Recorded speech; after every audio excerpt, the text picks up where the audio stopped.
आप देख रहे हैं न्यूज नंबर 1 चैनल मालेगांव।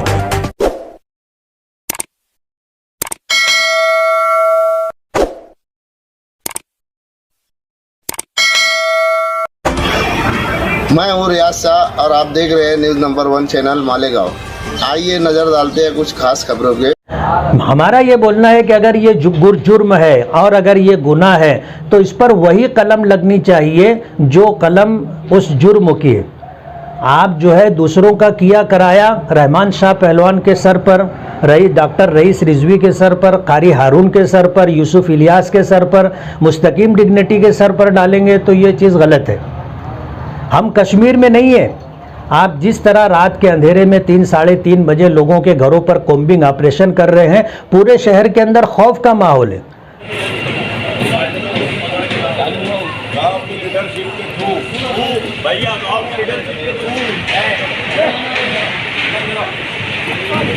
सब चल रहा है, मैं भी नहीं रहा।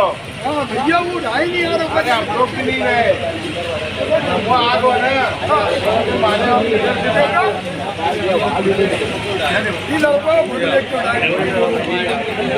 बोले ना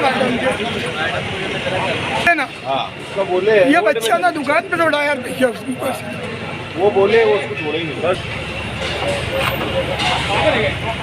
खुद पुलिस डिपार्टमेंट की तरफ से, ऑफिसरान की तरफ से ये बयान आया है कि जिन तंजीमों और इदारों की तरफ से बंद का ऐलान किया गया था वो लोग निवेदन दे करके अपने अपने घरों पर, अपने अपने ठिकाने तक वापस जा चुके थे।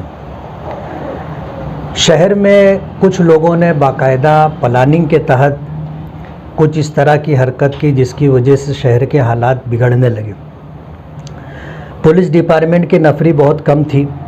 मालेगांव में बहुत सारे पुलिस मित्र कहो या शहर के अमन व अमान के ख्वाह अफराद कहो, पुलिस डिपार्टमेंट की वो मदद करते रहे। हमने ये देखा और अपने कानों से सुना कि हंगामा करने वाले जो 150 बच्चे थे उससे ज़्यादा उनको समझाने वाले लोग थे, और इस बात को पुलिस डिपार्टमेंट भी अच्छी तरह महसूस करता है और इस बात को जानता है। हमें तो ये खबर मिली है कि ये प्रोग्राम करने के लिए बाकायदा बच्चों को तैयार किया गया था। बच्चों को कुत्ता गोली खिला करके उनको टारगेट दिया गया था। सहारा हॉस्पिटल के पास वहाँ पत्थर वगैरह थे नहीं, पत्थर बाकायदा ला करके वहाँ डाला गया था, और ये बात पुलिस डिपार्टमेंट को पता है। लेकिन उसके बावजूद पुलिस डिपार्टमेंट जो असल आरोपी हैं उनके खिलाफ कोई कार्रवाई ना करते हुए शहर के वो अफराद जो मुख्तलिफ़ तंजीमों के ज़िम्मेदार हैं, रज़ा एकेडमी के ज़िम्मेदार हैं, सुन्नी मुश्तरका कमेटी के ज़िम्मेदार हैं, ऑल इंडिया सुन्नी जमीयतुल उलमा के ज़िम्मेदार हैं, ऑल इंडिया सुन्नी जमीयतुल उलमा के कारी हारून साहब हैं, और रज़ा एकेडमी के रईस रिजवी साहब हैं। इसी तरह मुश्तरका सुन्नी तंजीम के ज़िम्मेदार यूसुफ इलियास साहब हैं, शाह बिरादरी के ज़िम्मेदार रहमान शाह पहलवान हैं, और इसी तरह जनता दल सेकुलर के मुस्तकीम डिग्निटी है।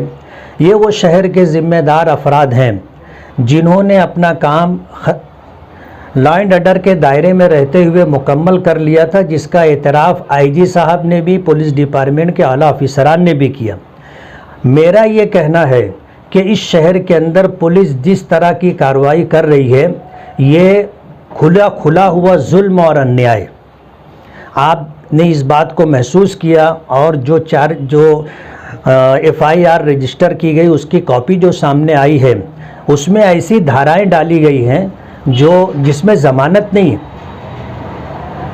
353 का केस डाला गया है, 307 का केस डाला गया है, 395 की कलम लगाई गई है। इस तरह की जो धाराएं दी गई हैं इसमें जो लोग गिरफ्तार होंगे उनकी ज़मानत मुश्किल हो जाएगी। ऐसे हालात के अंदर पुलिस डिपार्टमेंट ने जो रवैया इख्तियार किया है वो रवैया नाकाबिले बर्दाश्त है। शहर के लोग इस बात को लेकर के बहुत ज़्यादा तशवीश में मुब्तला हैं कि पुलिस डिपार्टमेंट सबको एक लकड़ी से हाँक रहा है। तंजीमों के ज़िम्मेदारान को और इदारे के ज़िम्मेदारान पर भी यही सारी धाराएं लगाई गई हैं जो धाराएं पत्थर फेंकने वाले, झाड़ फोड़ करने वाले और तांडव करने वाले और शहर के अंदर जो है पुलिस डिपार्टमेंट को तकलीफ़ देने वाले, अमन व अमान को बर्बाद करने वालों के खिलाफ लगाई गई है।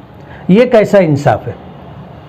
जो लोग कानून के दायरे में रह कर के काम कर रहे हैं, आप उनके ऊपर भी 307 की कलम लगा रहे हैं, आप उनके ऊपर भी 395 की कलम लगा रहे हैं, आप उनके ऊपर भी जो है 353 की कलम लगा रहे हैं, जबकि उन लोगों ने आपका सामना भी नहीं किया, अपने तौर पर आए चले गए। 395 और 353 और 307 का कलम कहीं भी उन पर नहीं लगता। पुलिस डिपार्टमेंट का जो रवैया है ये बिल्कुल गलत है। पुलिस डिपार्टमेंट का रवैया शहर वालों के हक में बिल्कुल ख़राब है। मैं ये कहना चाहूँगा कि हम कश्मीर में नहीं है कि 150 पुलिस की नफरी कल रात में रहमान शाह के घर पहुंची और उसको वहां से उठा करके लाए। उसका मानो जुर्म सिर्फ इतना है कि उसने जो है निवेदन देने के साथ जुमा की नमाज से पहले आ करके उसने एक बाइट दी है। हमारा ये बोलना है कि अगर ये जुर्म है और अगर ये गुनाह है तो इस पर वही कलम लगनी चाहिए जो कलम उस जुर्म की है। आप जो है दूसरों का किया कराया रहमान शाह पहलवान के सर पर, डॉक्टर रईस रिजवी के सर पर, कारी हारून के सर पर, यूसुफ इलियास के सर पर, मुस्तकीम डिग्निटी के सर पर डालेंगे तो ये चीज़ गलत है। हम कश्मीर में नहीं है। आप जिस तरह रात के अंधेरे में 3 साढ़े 3 बजे लोगों के घरों पर कॉम्बिंग ऑपरेशन कर रहे हैं, पूरे शहर के अंदर खौफ का माहौल है। हर संजीदा आदमी सोच रहा है कि पुलिस ये कार्रवाई क्यों कर रही है। हमें तो हैरत और दुख इस बात का हो रहा है कि जिन्होंने पुलिस की मदद की थी, पुलिस उनके खिलाफ भी कार्रवाई कर रही है। ये मामला ले करके हम लोग होम मिनिस्ट्री में जाने वाले। आज मैं होम मिनिस्ट्री को लेटर दे रहा हूं कि पुलिस डिपार्टमेंट जो है यहाँ पर जुल्म व ज़्यादती कर रही है और पुलिस डिपार्टमेंट का रवैया नाइंसाफ़ी पर मबनी है। अगर गुनाह है तो जिसका इस मामले में जितना रोल है उस पर उतनी ही कलम लगनी चाहिए और उनको भी जो है अपनी सफाई का पूरा हक देना चाहिए। आज जिस तरह का रवैया इख्तियार किया गया है ये रवैया गलत है। सबको एक लकड़ी से हाँकना और ऐसी धाराएं लगाना जिसमें ज़मानत मुश्किल हो जाए और आदमी महीनों जेल में पड़ा रहे, ये बात बराबर नहीं। हमने ये बात पहले दिन कही है कि जो गुनहगार हैं, जो मुजरिम हैं, आप उनको कड़ी से कड़ी सज़ा दो कानून के दायरे में, लेकिन जो लोग बेकसूर हैं आप उनको हरेसमेंट ना करें। बहुत सारे लोगों को उठाया गया है सिर्फ इस वजह से कि वो मजमे में थे, उनका फ़ोटो आ गया है। ना उनके हाथ में पत्थर था, ना लाठी खाठी थी और ना उन्होंने कोई झाड़ फूड़ में हिस्सा लिया, कुछ भी नहीं किया, लेकिन तमाशाई की हैसियत से थे। उनको भी जो है सब धाराएं लगा करके उठाया जा रहा है। ये एक लकड़ी से हाँकने का जो तरीका पुलिस डिपार्टमेंट ने इख्तियार किया है ये गलत है।